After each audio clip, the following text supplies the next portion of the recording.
Halo, apakah keputihan dapat mempengaruhi kesuburan? Jawabannya tergantung.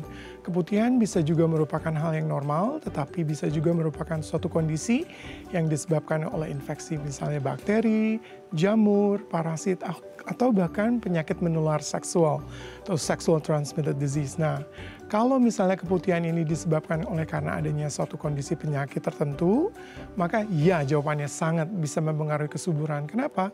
Akan membuat kondisi vagina dan cervix tidak optimal untuk sperm itu ditransport masuk ke atas rahim, kemudian menuju ke tuba untuk bertemu dengan sperma. Kedua, misalnya disebabkan oleh penyakit menular seksual akan menyebabkan yang namanya pelvic inflammatory disease atau radang panggul yang akan menyebabkan perlengketan di daerah tuba sehingga sperma juga tidak bisa bertemu dengan sel telur. Seperti itu. Nah, untuk mencegah terjadinya keputihan, sebaiknya Anda melakukan pola hidup yang sehat. Apa itu? Jangan terlalu gemuk ya. Anda rajin berolahraga, kemudian jangan terlalu sering memakai pakaian yang ketat. Kenapa? Karena Indonesia ini suhunya panas, jadi lembab, jadi jamur itu gampang sekali untuk bertumbuh. Jadi gantilah pakaian dalam juga kalau misalnya Anda berolahraga atau terlalu sering berkeringat, ganti pakaian dalamnya secara teratur. Jangan terlalu sering pakai panty liners ditambah dengan celana yang ketat yang menyebabkan sirkulasi udara di dalam vagina tidak baik. Seperti itu aja tips dari saya. Acara ini dipersembahkan oleh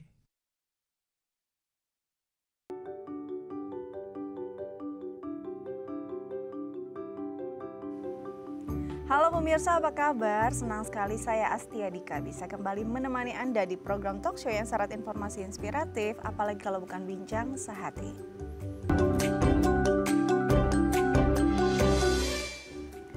Pemirsa, bincang sehati khususnya kaum perempuan ketika mendapati bahwa ada masalah pada organ kewanitaan atau reproduksi wanita, biasanya kita tuh maju mundur untuk melakukan pengobatan karena takut sekali dengan pembedahan atau invasif yang memang betul-betul masif gitu ya. Padahal teknologi sekarang sudah sangat berkembang, ada tindakan laparoskopi yang minim sekali, tindakan invasif dan bisa membuat kita tuh pasca operasi jauh lebih cepat pemulihannya, rasa sakitnya juga jauh lebih berkurang. Dan ini akan jadi topik kita hari ini, bagaimana kita mengenali laparoskopi untuk mengatasi keluhan sistem reproduksi wanita. Nah, untuk membahasnya nggak mungkin saya sendirian, sudah hadir bersama saya di studio ada Dr. Matt Firman Santoso, SPOG dari Klinik Utama Dr. Indrayana yang akan berbagi pengetahuan tentang ini. Dan bagi pemirsa di rumah yang mau tanya-tanya atau konsultasi langsung boleh langsung menelpon kami di 0212903244 atau DM ke Instagram kami di @bincang-sehati.itv. Langsung saja kita sapa dokter kita hari ini dari Klinik Indrayana yang melayani dengan segenap hati pastinya ya. Halo dokter, apa kabar? Halo, apa kabar? Terima kasih. Selamat datang di Bincang Sehati. Terima kasih. Hari ini sudah mengundang ya. saya datang ke sini. Ya. Kita yang happy kok dokter datang. Oke, hari ini kita bicara tentang laparoskopi untuk atasi masalah reproduksi wanita gitu ya. Tapi kalau sebelum kita masuk ke pengobatan pasti dong ada masalahnya dulu. Saya mau mungkin mengulas lagi ya untuk merecall lagi ingatan pemirsa di rumah khususnya kaum perempuan yang kadang-kadang abai juga nih sama kesehatan reproduksinya. Sebenarnya permasalahan yang bisa dihadapi dan paling sering mungkin ya khususnya di Indonesia oleh organ kewanitaan dan juga reproduksi wanita itu apa sih dok akhir-akhir ini? Ya, jadi kalau secara garis besar kita bisa membedakan misalnya penyakit pada organ reproduksi wanita itu umumnya akan mengenai vulva atau bibir kemaluan, kemudian vagina, kemudian cervix atau mulut rahim, kemudian uterus atau rahim, dan yang terakhir adalah adnexa atau saluran indung telur dan indung telurnya. Penyakit yang mengenai ke organ-organ ini bisa infeksi misalnya yang paling sederhana, bisa juga merupakan neoplasma atau kita sebutnya tumor. Neoplasma ini dibedakan ada yang jinak, misalnya kista. Kista yang jinak itu misalnya jenis endometriosis, jenis dermoid, jenis serous atau mucinous adenoma, dan ada juga neoplasma yang ganas atau malignan. Nah, ini yang kita sebut dengan cancer. Umumnya permasalahan sistem reproduksi di area kewanitaan berkutat di antara hal ini. Ada juga misalnya karena komplikasi dari kehamilan. Oh, oke. Ya, contoh keguguran atau misalnya mengalami ectopic pregnancy atau kehamilan di luar kandungan. Nah, yang umumnya bisa terjadi di saluran indung telur, jadi harusnya kan adanya di dalam badan rahim. Tapi dia bisa ada di saluran indung telur, bisa ada di dalam bagian otot daripada rahim dan lain-lain. Jadi sangat kompleks tapi sebenarnya sangat amat bisa ditanganin. Ya, tetapi asal mungkin ini pesan saya sampaikan di awal saja bahwa saya mengencourage kepada setiap wanita di Indonesia untuk at least datanglah ke dokter kandungan terdekat itu 1 tahun sekali. 1 tahun Ya, sekali betul. minimal ya. Jadi jangan menunggu ada gejala. Sebab kalau ada gejala umumnya berarti perjalanan penyakitnya sudah mulai advance. Panjang. Betul, sudah mulai lebih lanjut. Dan terutama pada kasus-kasus malignancy atau kasus-kasus cancer, gejala biasanya menunjukkan itu sudah merupakan advanced stadium. Jadi sangat disayangkan. Padahal kalau Anda datang gitu ya teratur, kita bisa early detection atau deteksi dini dan ini berkaitan dengan kesembuhan yang chance-nya lebih besar ke depannya. Kebetulan saya berkarir di Jerman selama 14 tahun. Di sana itu oma-oma umur 80 tahun ke atas itu masih setahun datang ke kami. Ya. Iya. Ini oma-oma umur 80 tahun dan masih istilahnya masih aware gitu ya dok. Yes. Tapi kalau kita bicara tentang ya tadi kalau bisa tuh kita istilahnya menengok kondisinya itu 1 tahun sekali minimum. Minimal, Nah, betul. dimulai dari usia berapa sebenarnya wajarnya atau idealnya perempuan udah mulai memeriksakan. Kadang-kadang kita punya putri di rumah juga kan sebenarnya sudah mulai ada perkembangan reproduksinya. Apakah sebenarnya di usia-usia demikian juga sudah boleh atau hanya yang sudah ya mungkin ada hubungan suami istri saja? Ya, jadi memang pada umumnya mereka akan datang memeriksakan diri itu once ketika mulai seksual aktif. Yes. Di Jerman mereka seksual aktif pada usia sangat belia, so sekitar 16-17 mereka itu sudah visit ke kami. Oke. Di Indonesia kadang saya menemukan kasus-kasus, contohnya baru minggu lalu saya operasi, tadi kita sempat bincang-bincang seorang dede umur usia 13 tahun dengan kista ovarium yang sangat besar, 22 cm. Saya juga pernah beberapa saat lalu menemukan kanker ovarium pada dede usia 9 tahun. 9 tahun? 9 tahun. Jadi menurut saya begitu wanita ini beranjak dewasa, sudah mulai mengalami Pubertas, menstruasi, tidak ada salahnya once a year datang ke dokter kandungan. Karena lebih cepat dideteksi, lebih mudah Betul ditangani sekali. gitu ya. Nah ini kalau dilihat mungkin di Indonesia sendiri, pasti kan ada perbandingan juga ya dengan di luar. Apakah masalah-masalah yang ditemui hampir sama? Atau mungkin ada yang khas kalau di Indonesia, dok? Jadi di Indonesia kasus ginekologi atau kasus penyakit kandungan umumnya jauh lebih berat daripada di Jerman. Oh iya? Ya. Kenapa dok? Kenapa? Karena di Indonesia itu datangnya selalu telat. Oh. Jadi tumornya sudah gede sekali, perlengketannya sudah teramat sangat parah. Beda di Jerman. Di Jerman itu mereka sakit sedikit mereka langsung datang.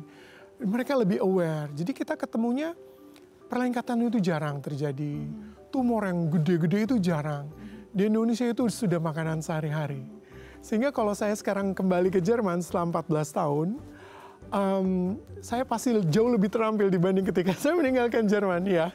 Karena kasus di Indonesia itu tidak kaleng-kaleng, sangat sulit kasus di Indonesia, very complex. Karena tantangannya jauh lebih sulit. Betul. Ya dok ya. Saya ada satu pasien, mungkin beliau nonton, jadi dia kontrol kehamilan di Indonesia, terus mau melahirkan di Australia, dia bilang, oke, mungkin dia pikir Australia lebih advance. Ternyata ketika melahirkan di Australia, terjadi bladder injury, jadi kandung kencingnya terkena sayatan, karena memang lengket kan. Kalau sudah bekas beberapa kali mengalami sesar itu akan lebih lengket. Nah di Indonesia itu udah biasa, itu udah sehari-hari. Jadi kasus terkena bladder cedera itu umumnya jarang terjadi karena ya memang sudah lengket sehari-hari udah makanan kita. Jadi lebih advance sebenarnya Indonesia kasus untuk sulit-sulit, tingkat kesulitannya luar biasa. Jadi teknologinya mungkin jauh lebih canggih di sana, tapi kasusnya lebih menantang di sini. Jauh tapi lebih di Indonesia menantang. juga sekarang sudah mulai canggih, nanti kita bahas juga tuh, Siap. Dok ya. Nah Dok, tapi kalau dokter bilang kenapa jadi lebih advance di sini? Sebenarnya kan masalah penyakitnya pasti sama gitu. Ya, Tapi telat. betul. Telat penanganannya, telat deteksinya. Benar sekali. Apa iya nggak istilahnya tidak sesignifikan itu gejala yang dirasakan sampai seseorang abai gitu. Ya. Gejala-gejala yang paling mungkin sederhana yang bisa kita rasakan gitu kalau organ kewanitaan atau reproduksi wanita tuh udah nggak sehat gitu. Apa sih Ya. Dok yang bisa dirasakan? Biasanya ditandai oleh dua karakteristik yang utama. Yang pertama nyeri. Jadi adanya pain, bisa dia berhubungan dengan datangnya menstruasi. Jadi painnya itu di sekitar waktu seorang wanita mengalami siklus mens. Atau di luar siklus mens juga dia merasa nyeri. Yang kedua biasanya berhubungan dengan adanya discharge atau bleeding yang keluar dari vagina. Ya seperti itu. Nah kalau wanita itu mengalami dua hal ini sebaiknya segera datang. Nah biasanya di Indonesia itu yang saya kagum, wanita-wanita Indonesia itu super tough loh. Artinya nyerinya itu luar biasa tapi dia bisa tahan. Sehingga biasanya pasien itu datang setelah 5-7 tahun dia menderita kesakitan. Ya, begitu kuatnya. Ya, jadi begitu datang biasanya perlengketan yang terjadi sudah sangat severe. Misalnya endometriosis adalah sebenarnya kista jinak. Kalau kita tanganin di early stadium itu mudah sekali. Tetapi ketika dia sudah menjadi deep infiltrative, artinya endometriosis ini nyebar kemana-mana. Bahkan bisa sampai menginfiltrasi rektum atau usus besar. Seperti nanti kalau pemirsa boleh berkenan lihat di IG saya itu ada 890 laparoscopic surgery. Itu ada yang dimana kita harus angkat usus besarnya juga sekalian. Iya, sudah arah ke sana perlengketan. Betul, karena kalau enggak tumornya tidak bisa diangkat dengan bersih dan kualitas hidup pasien tidak akan tambah baik. Di penanganannya tidak baik gitu. Percaya sih sekarang ya kasusnya emang sekompleks itu untuk di Indonesia dan tantangannya luar biasa ya Dok ya. Nanti kita lanjut lagi ya Dok ya. Lalu apa yang harus istilahnya tindakan-tindakan preventif apa yang harus dilakukan biar nggak telat tadi ya. Tapi itu saja deh. Pemirsa jangan kemana-mana, tetap bersama kami di Bincang Saat ini.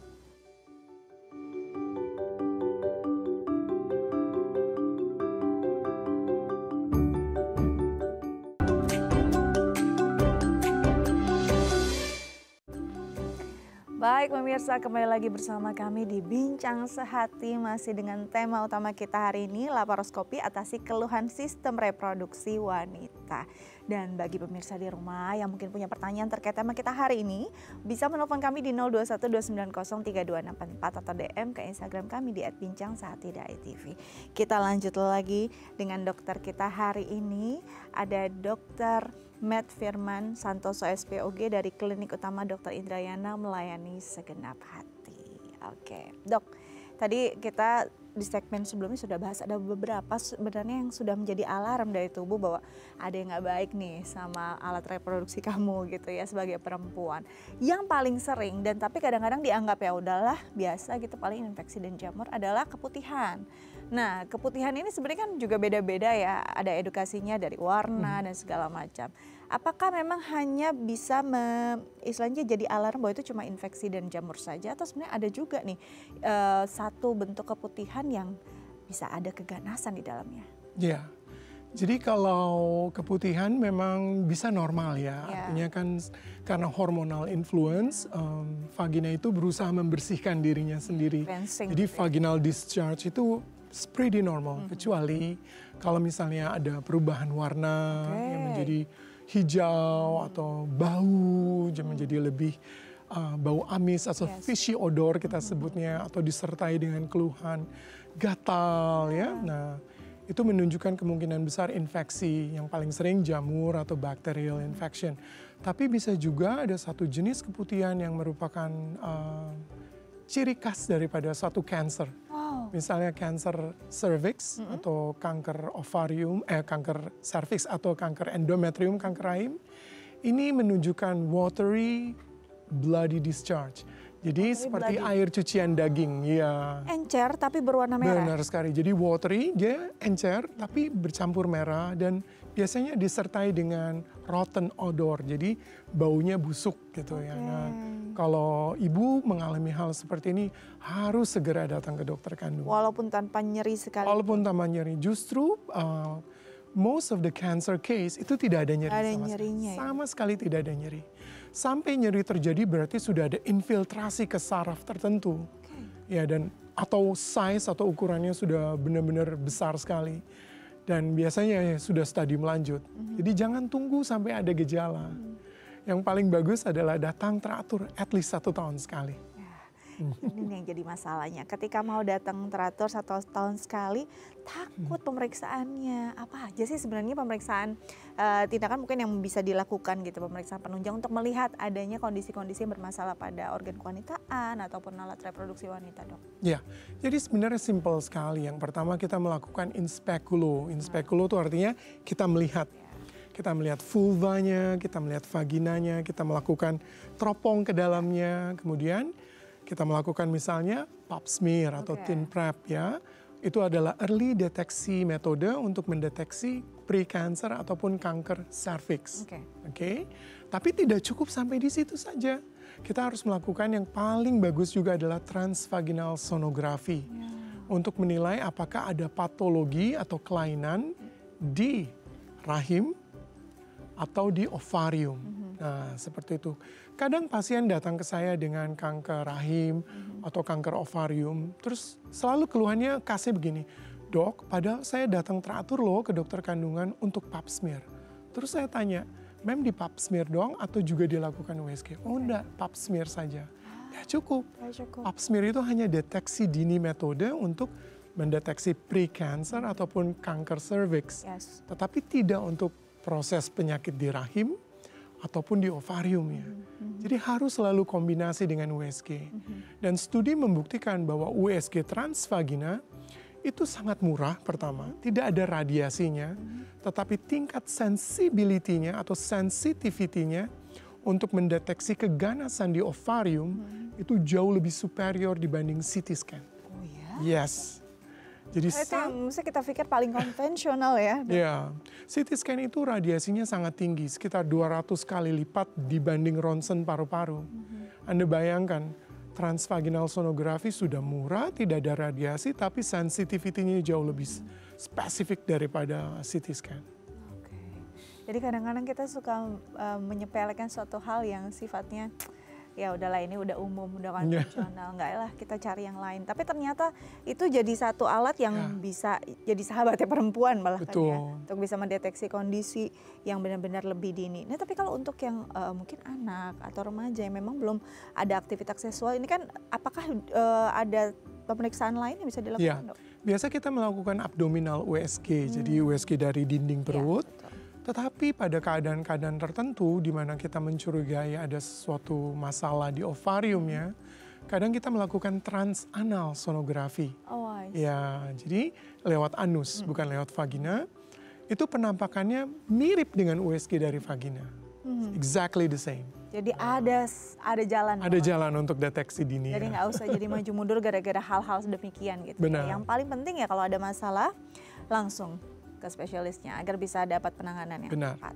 Nah kalau bertemu dengan masalah apalagi yang berkaitan dengan kista atau mungkin ya ada tumor, jinak atau mungkin ada sampai keganasan, yang paling ditakuti ya itu tindakan invasifnya, Dok.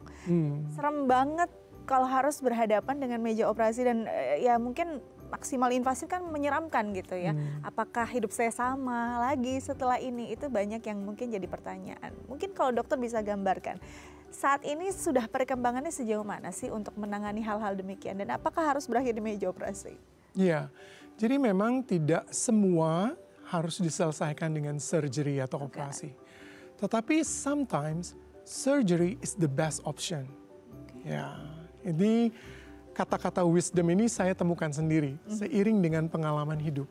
Ya, jadi kadang operasi adalah satu hal yang benar-benar bisa mengangkat masalah itu sampai ke akar-akarnya. Dan sehabis itu pasien sembuh sempurna. Mempunyai kualitas hidup yang jauh lebih baik, free daripada kanker risiko di masa depan, bisa dalam hidup ini bisa produktif mencapai destiny atau talenta yang tertingginya dia. impian saya setiap kali saya melihat pasien. Jadi memang tidak setiap orang perlu surgery, tetapi sometimes surgery is the best option. Oke. Dan sekarang sudah lebih canggih ya dok ya?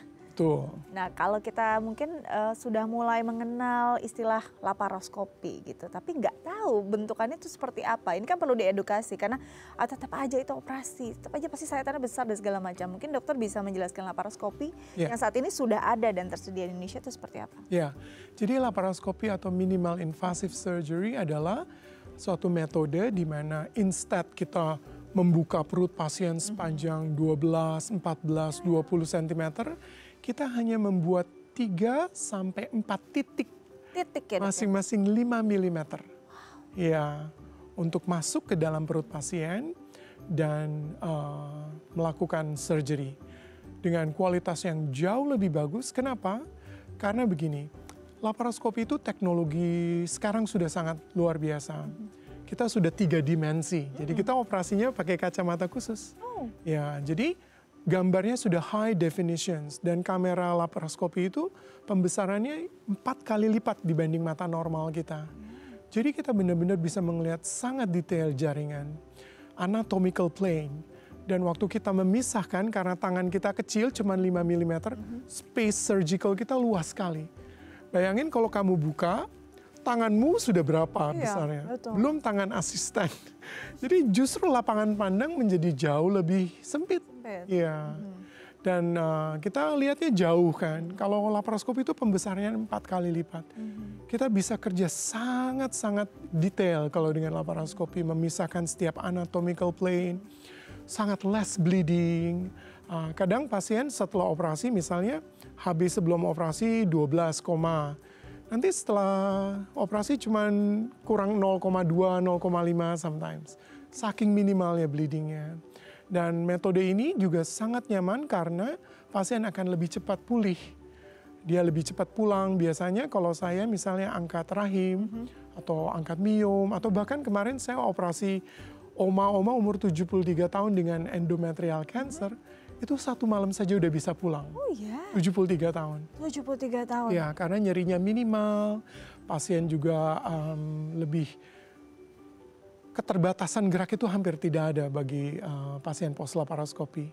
Memang ada beberapa aktivitas yang dilarang dulu ya, seperti layaknya setelah operasi, tetapi umumnya pasien jauh lebih nyaman, lebih cepat kembali ke aktivitas semula, less pain, dan ya tentu saja less atau shorter hospital stay. Betul, ya.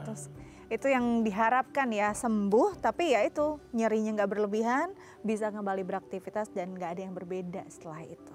Apa saja sih kasus yang bisa ditangani dengan laparoskopi? Nanti kita bahas usai jeda ya dok ya. Mirsa jangan kemana-mana, tetap bersama kami di Bincang Sehati.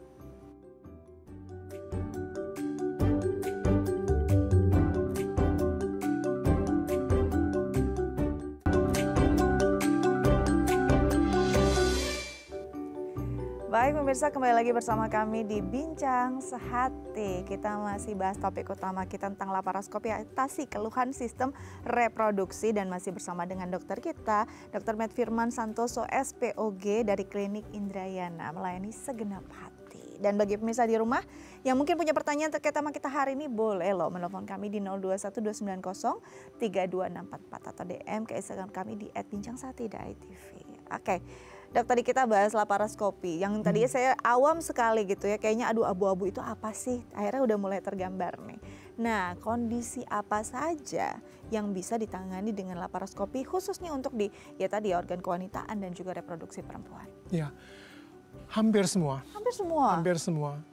Jadi sky is the limit dengan laparoskopi. Jadi mulai dari infeksi.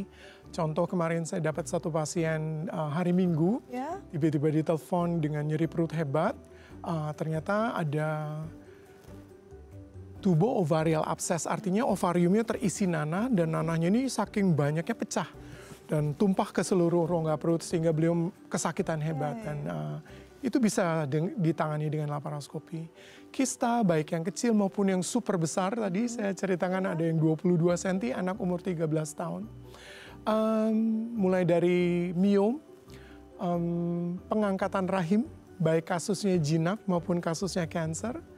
terutama kanker rahim itu sangat-sangat mungkin dilakukan dengan laparoskopi. Hari Senin kemarin saya baru kerjakan juga satu pasien dari Lubuk Linggau.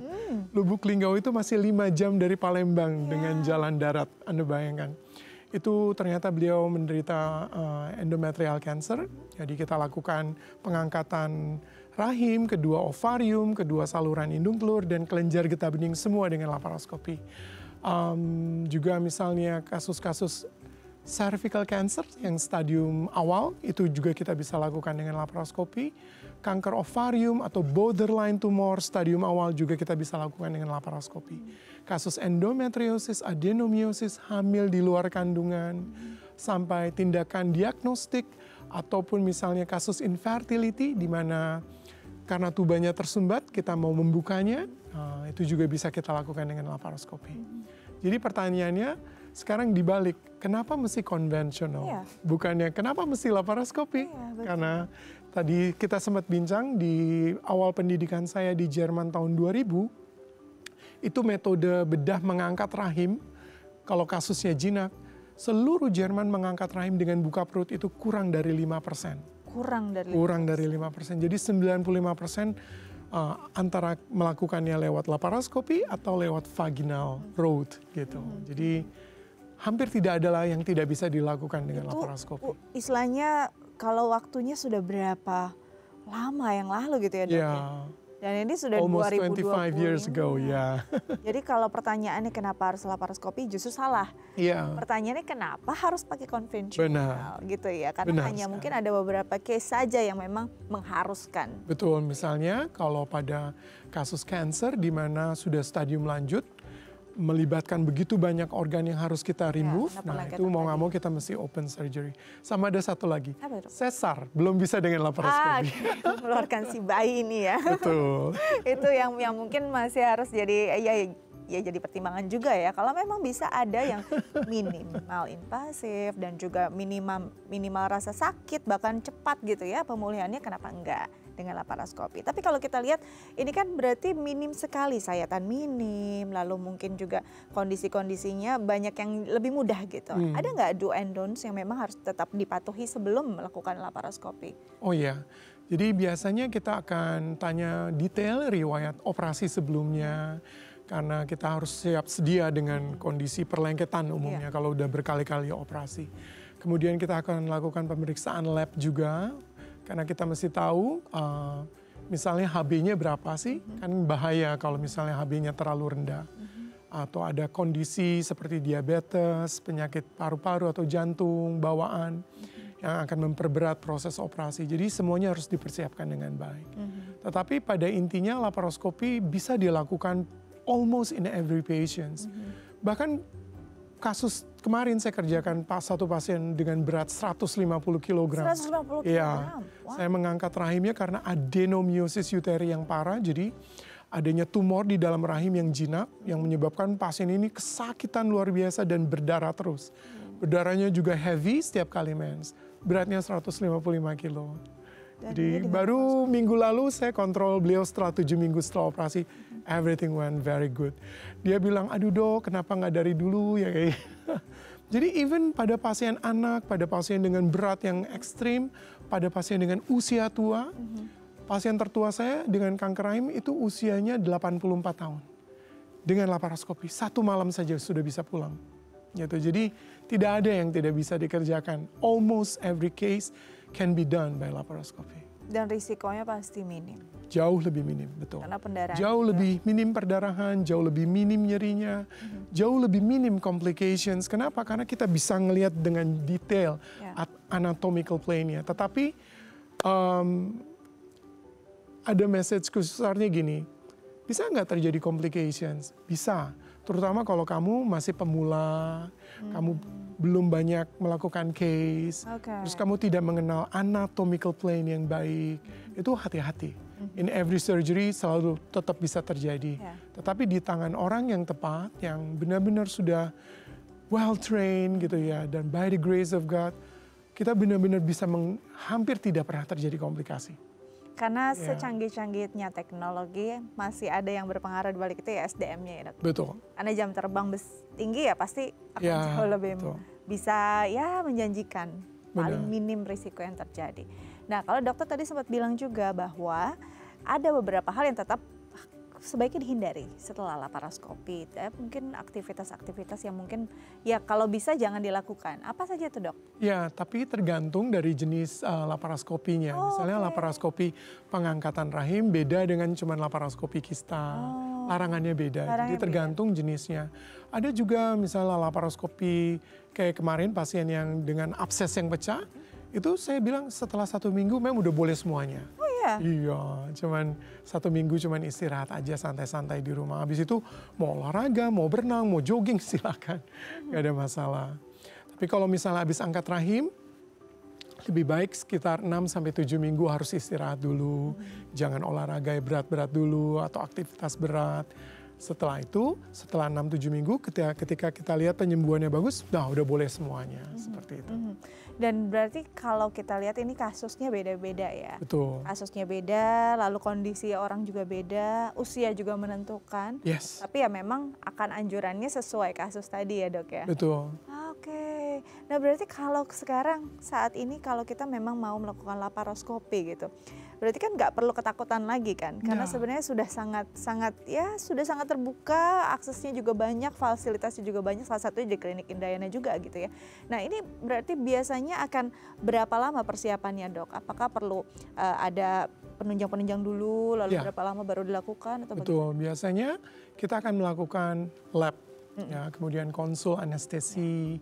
Bila perlu pada usia-usia tertentu kita lakukan konsul penyakit dalam, konsul jantung, terutama pada mereka yang berusia lebih tua, supaya kita intinya kesuksesan operasi itu tergantung seberapa well kita prepare the patients before the surgery. Persiapan betul sekali. Jadi kita nggak boleh kecolongan. Itu dia. Ya. Pre-operative workup itu is a must. Yes. Setuju banget dok, karena semuanya tergantung dari persiapannya. Karena eksekusi itu ya udah suatu hal, banyak hal yang mungkin bisa tidak terduga, tapi kan yang perlu dipersiapkan adalah suatu hal yang ya meminimalisir hal yang tidak terduga itu. Betul. Ya. Oke, nanti kita lanjut lagi dok, tapi usai jeda. Pemirsa jangan kemana-mana, tetap bersama kami di Bincang Sehati.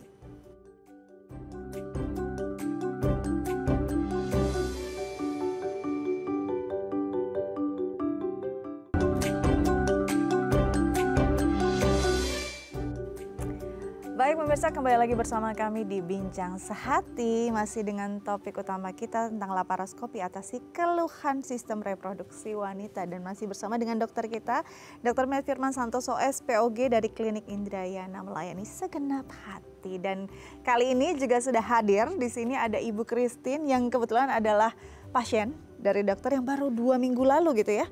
Melakukan laparoskopi. Betul. Nah ini aku mau tahu dulu sebelumnya, mungkin sebelum tahu kasusnya, apa yang ibu rasakan di awal sampai akhirnya memutuskan memeriksakan diri? Karena sebenarnya awareness kita tuh nggak setinggi itu ya gitu ya, harus ada gejala dulu. Apakah karena ada gejala atau kebetulan akhirnya ketemu masalah? Oke, tadi kan awal-awal dokter juga udah selalu mengingatkan ya, setahun sekali datang cek ya. Nah itu yang saya lakukan. Jadi saya rutin medical check up, kemudian ada pap smear, ada USG, dan di situ kan ditemukan askus. Jadi saya segera berkonsul ke Dr. Firman.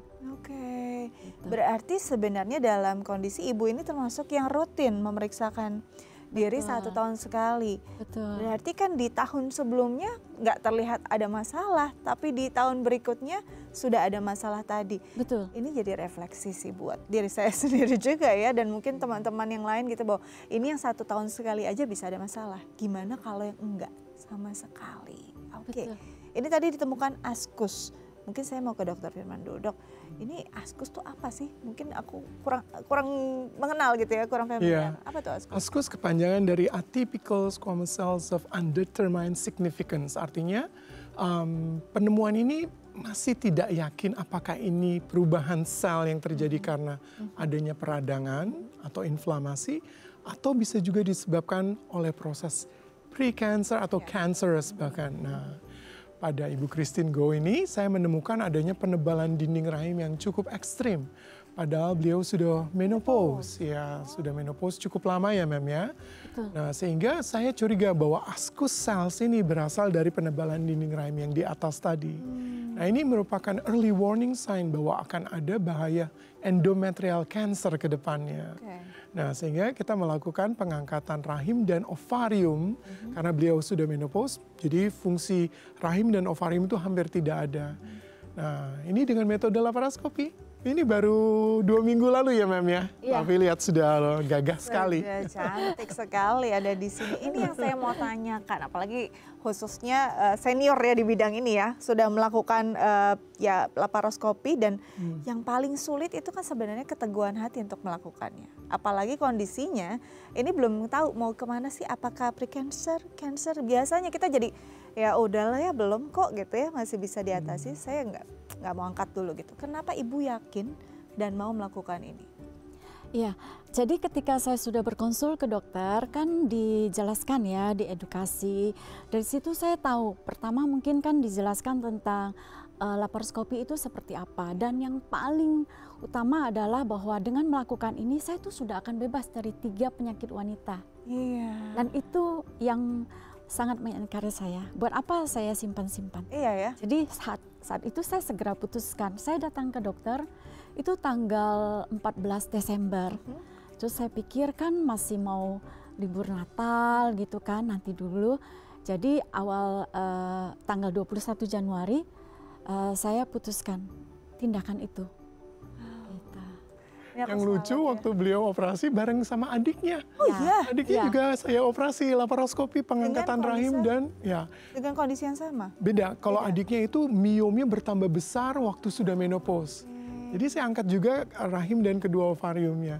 Jadi yang lucu karena rawatnya bareng, operasinya cuma selang sehari, mereka saling mengunjungi kamar satu dan yang lain. Saling jenguk ya? Ini kalau kita lihat saling mengunjungi, saling jenguk berarti udah sehat dong? Ya, ya di rumah sakit itu kami sudah saling berkunjung. Ya, kan? Saya di lantai yang lain kan. Beda lantai pula ya? Iya. Jadi berarti sudah sesehat itu gitu ya? Iya. Ya. Apa yang ibu rasakan, Bu Christine, waktu apa ya dalam arti kata waktu pertama kali setelah laparoskopi, apakah benar-benar sesuai bayangan atau di luar ekspektasi? Ternyata nggak sakit ya? Ini operasi lumayan besar loh. Berpikirnya gitu ya, yang diangkat organ yang luar biasa. Apakah ibu juga kayaknya, wah kaget juga nih dengan kondisi saya saat itu? Iya, memang setelah itu saya tidak merasa sakit. Jadi tanggal 21 itu dilakukan tindakan, kemudian sekitar 9 hari kemudian ya dokter, kemudian harus dibuka jahitannya kan. Waktu dibuka jahitan selesai, saya lihat mana halus gitu. Iya, halus sekali sampai nggak terlihat bekas operasinya, betul-betul nggak ada. Dan saya sudah beraktivitas seperti biasa. Gak ada side effect apa atau nyeri yang ibu rasakan? Kode 1 sampai 10 mungkin bisa dinilai berapa Bu? 0. Wow. Saya udah bilang Mem cerita apa adanya, nggak ada pesan sponsor.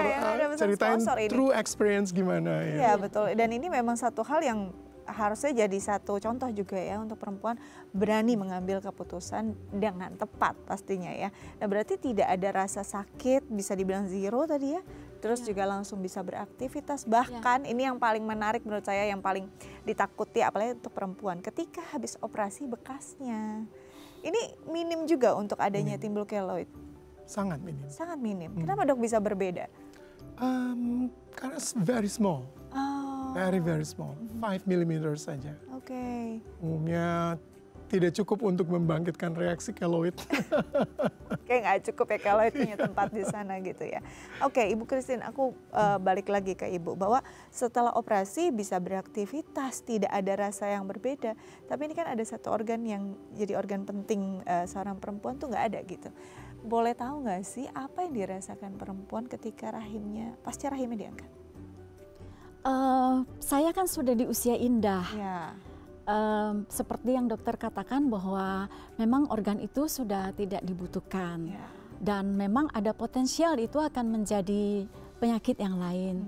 Jadi memang setelah diangkat ya nggak akan kenapa-napa juga, bahkan merasa akan lebih sehat dan lebih fit kan.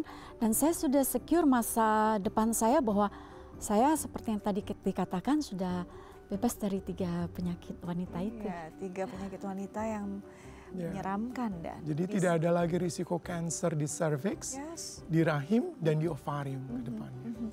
Jadi kita memutus dulu ya hal-hal yang mungkin terjadi lebih parah. Karena kalau misalnya itu ditunda, apa yang akan terjadi, Dok? Dengan kasus Ibu Ya, penebalan dinding rahim di usia sudah menopause umumnya merupakan early warning sign bahwa akan ada tendensi ke arah kanker rahim ke depannya. Dan memang kanker rahim itu yang klasik itu terjadinya justru di usia menopause, justru di usia tua, betul sekali. Kenapa? Karena di usia tua itu umumnya wanita bertambah gemuk. Kita tahu bahwa sebagian besar kanker rahim ini estrogen dependent. Nah, estrogen ternyata dulunya kan diproduksi oleh ovarium.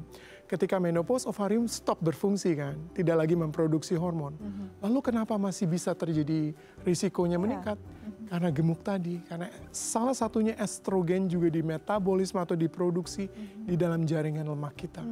Jadi semakin kita gemuk waktu kita menopause, semakin tinggi risikonya. Jadi memang kadang-kadang kita kalau menunda sesuatu bisa harus menghadapi yang lebih buruk setelah itu ya. Dan kalau sudah diambil dengan kondisi yang lebih lebih dini ini ya minim sekali risiko, tidak ada masalah, Ibu bisa beraktivitas lagi bahkan normal. Ada nggak yang nggak boleh dilakukan? Apakah ada pantangan tertentu? Ya, temporary aja selama 7 weeks saja ya Mem ya. 7 weeks jangan heavy physical activity dulu, tidak boleh heavy sports dulu. Ya, tapi jalan kaki ke mall, ke restoran, ke office silakan. Angkat barang berat? Jangan juga dulu, for another 7 weeks pokoknya. Nanti minggu ke-7 saya lihat jahitan semua sudah bagus yang di dalam, nah saya kasih lampu hijau untuk semua aktivitas. Ya, habis itu tidak ada lagi halangan apapun, semua boleh. Dan sekarang benar-benar sudah bisa melakukan aktivitas seperti semula gitu ya? Aktivitas yang biasa sehari-hari bisa. Ya, saya bisa ke kantor, saya bisa datang ke sini. Dan nggak ada rasa nyeri, nggak ada rasa yang berbeda dari badannya, dan benar-benar bisa jadi ya wanita utuhnya aja gitu ya. Dengan si tadi laparoskopi tadi. Ini menarik ketika memang akhirnya kita punya pasien yang memang bisa firm gitu ya, dengan apa yang dia pikirkan, saya tahu apa yang harus dilakukan. Tapi sering juga nggak Dok harus bertemu dengan orang yang mungkin ragu, padahal kondisinya dokter ini kalau nggak cepat ini bisa lebih buruk gitu. Itu masih sering terjadi kah pandangan-pandangan demikian? Sayangnya sering, masih sering ya. Apa yang biasanya dokter akan katakan untuk paling tidak meyakinkan? Saya berusaha memegang teguh integritasnya Mem, artinya di depan pasien harus jujur. Kalau perlu, tidak perlu. Tetapi by the end of the day, pasien yang harus memutuskan. Saya tidak akan memaksa. Ya Mem, kasusnya Mem sendiri yang akhirnya sadar. Jadi terserah pasiennya. Tetapi kan sayang kalau misalnya kita bisa tangani dengan baik dan pasien mengalami kesembuhan, mempunyai kualitas hidup yang baik, masih hidup panjang, produktif, happy, whole. Kenapa mesti the other way around? Itu kadang sometimes saya nggak bisa ngerti juga, Mem. That's mystery. Dan itu nggak bisa kita paksa karena hak hidup ada di orang tersebut. Betul. Gitu ya. Beruntungnya Ibu Christine bisa mengambil keputusan yang terbaik dan tidak ada yang disesali karena kenyataannya bisa secantik ini pasca 2 minggu operasi ya. Luar biasa. Nanti kita lanjut lagi tapi usai jeda. Pemirsa jangan kemana-mana, tetap bersama kami di Bincang Sehati.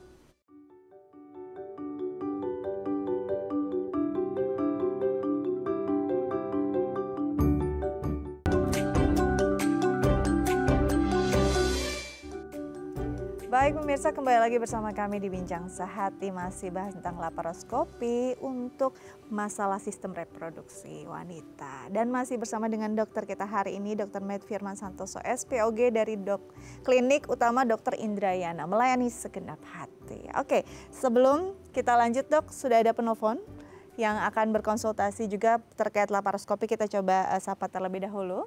Halo, dengan siapa di mana? Saya dengan Pak Ali di Bogor. Pak Ali di Bogor, apa kabar Pak? Ya, baik. Baik. Ada yang ingin ditanyakan terkait laparoskopi? Silakan. Saya mau tanya, apa sakit batu empedu bisa dengan laparoskopi? Oke. Ada lagi? Itu aja. Oh, itu Itu saja. aja. Baik, terima kasih banyak Bapak Ali. Iya. Ini mungkin tadi ya langsung sambil nunggu, sambil nemenin istrinya langsung, jangan-jangan bisa nih untuk organ lain gitu ya. Sebenarnya laparoskopi bisa dok untuk organ-organ yang lain? Sangat bisa. Oke. Di zaman sekarang laparoskopi begitu luas pemakaiannya. Dalam bedah digestif kita bisa mengambil batu empedu, bisa mengambil appendix atau usus buntu, bahkan bisa untuk kanker usus besar, kanker usus halus, untuk beberapa kasus biopsi di liver dan lain. Begitu luas pemakaiannya. Bahkan juga di dalam bidang jantung, mereka juga menggunakan laparoskopi atau minimal invasive surgery. Jadi dalam berbagai bidang disiplin kedokteran, laparoskopi sudah menjadi sangat amat powerful tools gitu loh untuk menolong pasien-pasien. Jadi jawabannya bisa Pak, cuman Bapak harus berkonsultasi dengan sejawat bedah umum atau bedah digestif yang mereka fasih menggunakan laparoskopi untuk mengangkat batu empedu. Jadi batu empedu itu sangat mudah operasinya di tangan dokter yang terampil. Itu mereka hanya butuh 20-30 menit untuk mengangkat. Ya, dan Anda bisa pulang besoknya. Jadi ngangkat rahim pun sama. Jadi hari ini saya lakukan, besok pasien sudah bisa pulang. Apalagi cuman batu empedu.